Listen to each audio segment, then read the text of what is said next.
নুন হলুদ মাখানো ছোট মাছগুলো আমি ভেজে নিচ্ছি।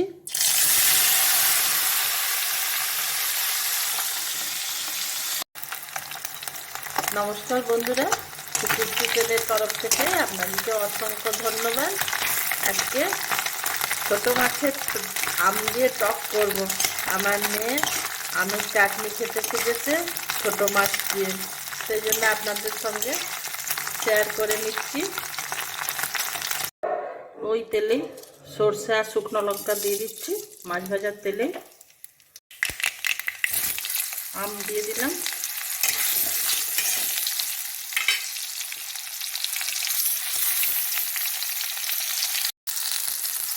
নুন দিয়ে দিচ্ছি, হলুদ দিচ্ছি, জল দিয়ে দিচ্ছি,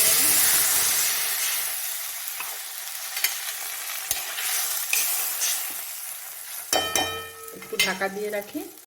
আমি অল্প সর্ষে গুঁড়ো দিচ্ছি, একটু জলে ভিজিয়ে রাখছি। সর্ষে গুঁড়ো না দিলেও কোনো অসুবিধে নেই, কিন্তু আমি দেবো, একটু অন্যরকম খেতে হবে, সেই জন্য আমি বন্ধুরা সর্ষে গুঁড়োটা দিয়ে দিচ্ছি। এটা কিন্তু যদি আপনারা পছন্দ না করেন না দিতে পারেন।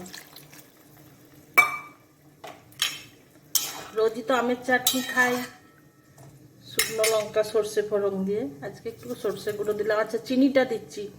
চিনিটা আপনারা পরিমাণ মতো নিজেরা বুঝে দেবেন।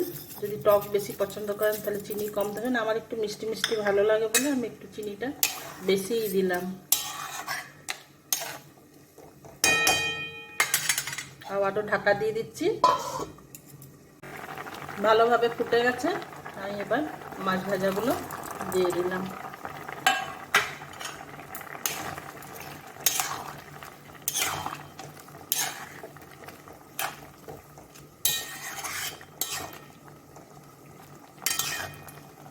একটু ফুটে যাক বন্ধুরা। ছোট মাছের টক আম দিয়ে কেমন লাগলো আপনারাও করবেন। যদি এখনো না করে থাকেন এই সিজনে, লাইক কমেন্ট শেয়ার করবেন অবশ্যই। ধন্যবাদ বন্ধুরা।